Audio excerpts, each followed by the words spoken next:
والله يدعو إلى دار السلام ويهدي من يشاء إلى صراط مستقيم.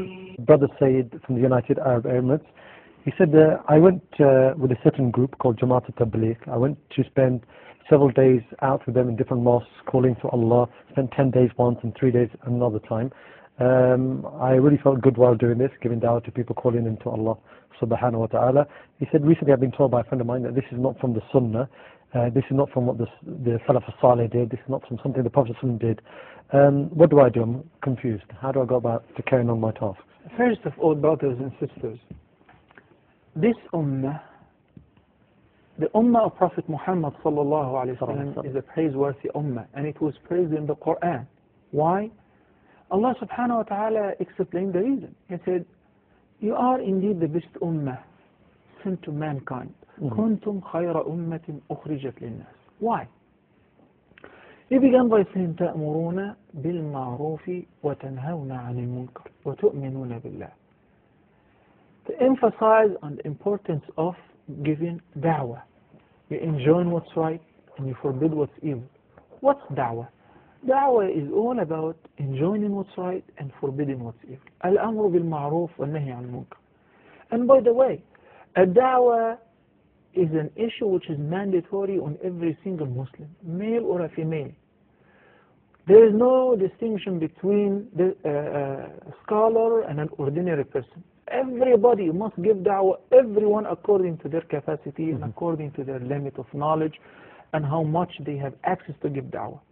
But the Nabi sallallahu alaihi wasallam said in 2 ahadith, which these 2 ahadith do not exempt anyone from giving da'wah.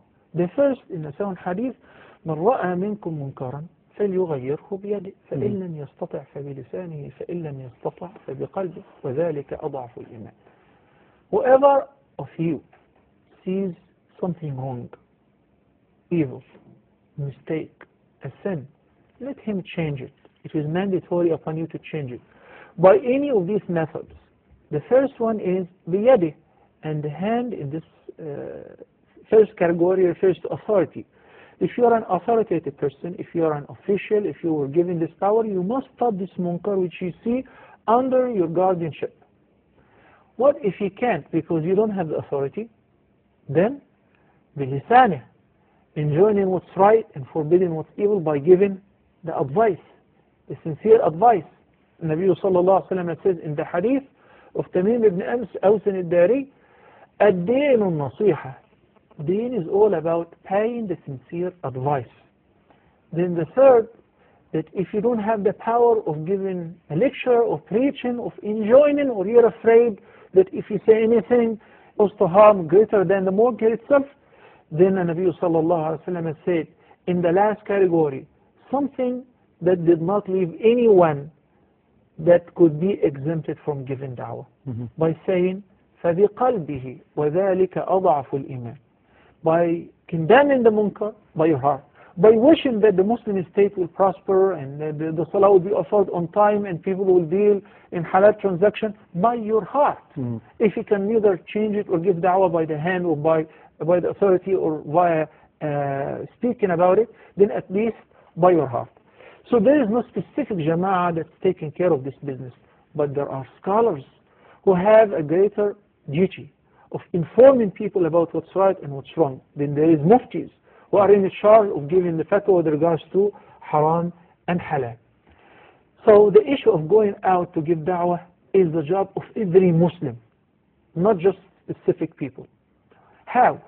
Allah subhanahu wa ta'ala praised in the Quran those who take upon themselves this task by saying, وَمَنْ أَحْسَنُ قَوْلًا مِمَّنْ دَعَا إِلَى اللَّهِ وَعَمِلَ صَالِحًا وَقَالَ إِنَّنِي مِنَ الْمُسْلِمِينَ.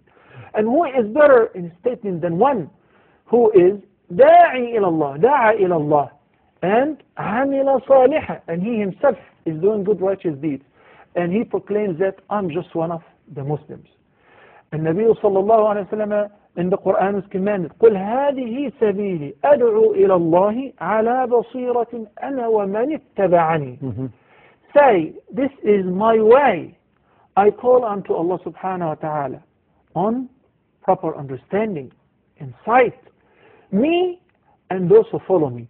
So if you are a true follower of a Nabi sallallahu alaihi wasallam, then automatically you're following his footsteps on the path of giving da'wah. So everybody must give da'wah. That for going out to give da'wah, may Allah bless you and the brothers who go out with you. But I just have a friendly advice. And next time, brothers and sisters, we don't have to name people and say Tablighi Jama'ah or this or this or that. The advice is general. It's for myself and for others. We used to receive the Tablighi Jama'ah in the States, in North America, in Europe, and they're still doing this. So whenever they come, many of them speak to their Amir, that you can always come and you can always go and visit people, but with the Islamic etiquette, such as there is nothing that is called that you have to go out every month for 3 days, or 40 days per life, or 4 months per year. And Nabi sallallahu alaihi wasallam did not state that at all. And your conclusion of some verses or some understanding of the hadith is not a strong reference to mandate the 3 or the 40 or the 4 based on these references. So you can always give da'wah whenever. And if people are going out traveling to another locality or another community to give da'wah, that's perfectly fine, as long as we're not making any innovation. This is number one. Number two, the etiquette of giving da'wah is derived from the Quran and the Sunnah.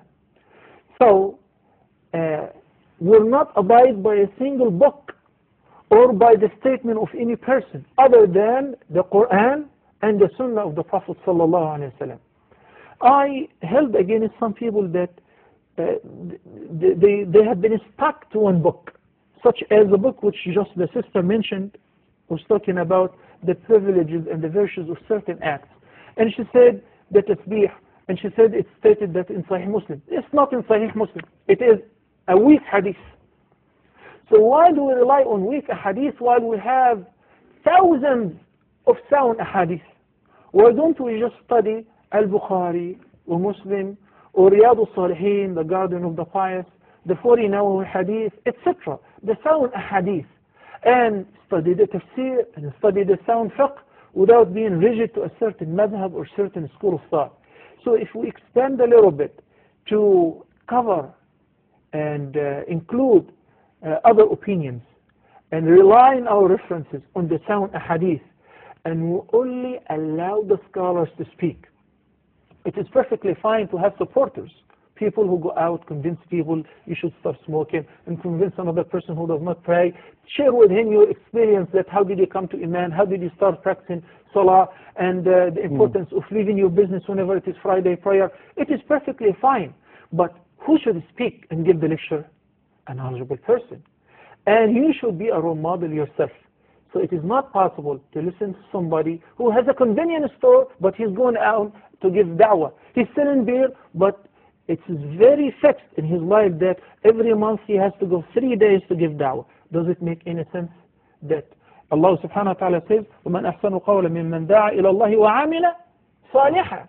That you have to practice what you preach, or otherwise you'll be condemned by Allah subhanahu wa ta'ala when He says, يَا أَيُّهَا الَّذِينَ آمَنُوا لِمَ تَقُولُونَ مَا لَا تَفْعَلُونَ كَبُرَ مَقْتًا عِنْدَ اللَّهِ أَن تَقُولُوا مَا لَا تَفْعَلُونَ.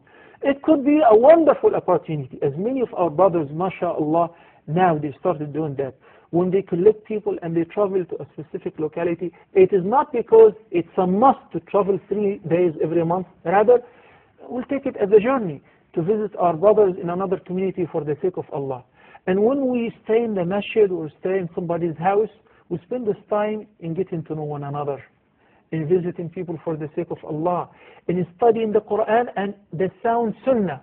So it will be wonderful if we have a scholar with the group who teach them, or go to visit a scholar so that we have a crash course in a specific science of the deen. These are my friendly and brotherly, lovely advices to my lovely brothers, whom I don't have any doubt that inshallah they are sincere in their intention. And Allah knows best. Jazakallah khair, Shaykh.